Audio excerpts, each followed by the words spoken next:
धर्मेंद्र प्रधान 57 साल के हैं। नीट पेपर लीक के दबाव में उन्होंने शनिवार 25 जुलाई को इस्तीफा दे दिया। पिछले कुछ वर्षों में वो बीजेपी के सबसे मजबूत केंद्रीय नेताओं में गिने जाते रहे हैं। पहले संगठनकर्ता, फिर मंत्री और फिर पार्टी के टॉप नेतृत्व के करीबी राजनीतिक मैनेजर। वो उन गिने चुने उड़िया नेताओं में से हैं जिन्होंने राष्ट्रीय राजनीति में अपनी जगह बनाई और पूरे मुल्क में असर रखा। ये इंडियन एक्सप्रेस हिंदी है। इंडियन एक्सप्रेस के पत्रकार सुजीत बिसोई और दीप्तिमान तिवारी सुना रहे हैं अब पूर्व शिक्षा मंत्री हो चुके धर्मेंद्र प्रधान के उभार और पतन की कहानी।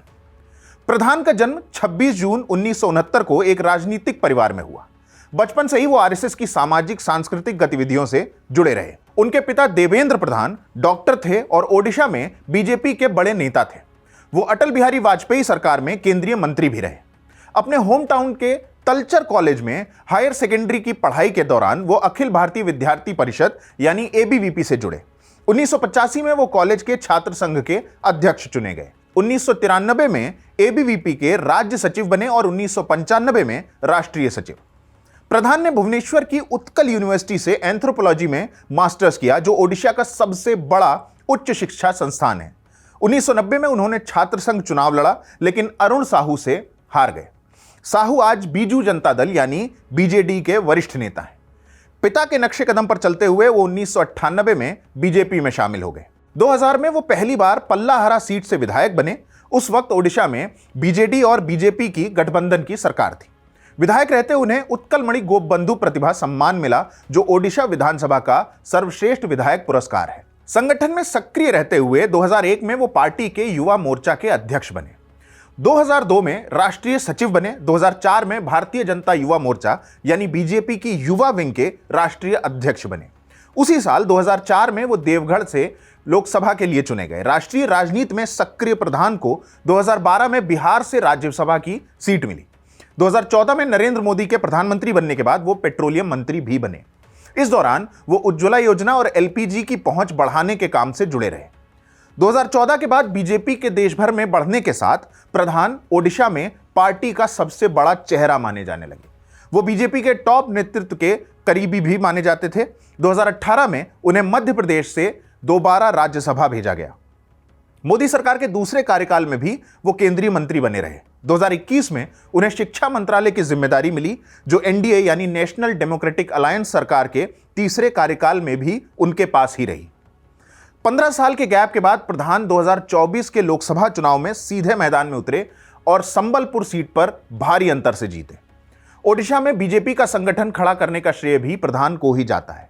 जब पार्टी को राज्य में लगभग कोई आधार नहीं था, तब उन्होंने पूरे राज्य का दौरा किया और जमीनी स्तर के संभावित नेताओं को पार्टी से जोड़ा। प्रधान की रणनीति की वजह से ही बीजेपी ने 2017 के पंचायत चुनाव में शानदार जीत दर्ज की और 2019 के लोकसभा चुनाव में 8 सीटें जीती। 2024 में उनकी भूमिका के चलते ही बीजेपी अपने दम पर सत्ता में आई और बीजेडी को हराया। पार्टी में प्रधान की पहचान एक कुशल मैनेजर और बारीक योजनाकार की रही है। उन्होंने दूसरे राज्यों के चुनाव में भी बीजेपी को जिताकर अपनी संगठन क्षमता साबित की है। बीजेपी के भीतर प्रधान केंद्रीय सत्ता ढांचे का हिस्सा रहे हैं। अमित शाह के करीबी और भूपेंद्र यादव और विनोद तावड़े जैसे नेताओं के बीच गिने जाते हैं। उनकी ताकत सार्वजनिक करिश्मे में नहीं, बल्कि संगठन पर भरोसे में है। कई राज्यों में वो चुनावी रणनीतिकार, राज्य प्रभारी और समस्या सुलझाने वाले की भूमिका निभा चुके हैं। वफादारी, उपयोगिता और राजनीतिक समझ के इसी मेल ने विवादों और जनदबाव के बीच भी उन्हें अहम बनाए रखा। शिक्षा मंत्रालय में उनकी भूमिका सिर्फ प्रशासक की नहीं रही, वो एक राजनीतिक मोर्चे के लड़ाके भी बने। उन्होंने नई शिक्षा नीति का बचाव किया, मातृभाषा और बहुभाषी शिक्षा को बढ़ावा दिया और पीएम श्री जैसी सुधार योजनाओं को आगे बढ़ाया।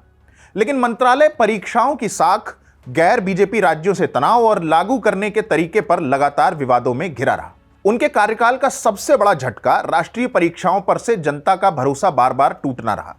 मंत्रालय पर पेपर लीक के आरोप लगे, परीक्षाएं रद्द और दोबारा करानी पड़ी और नेशनल टेस्टिंग एजेंसी समेत भर्ती परीक्षाओं के संचालन पर विपक्ष ने लगातार सवाल उठाए।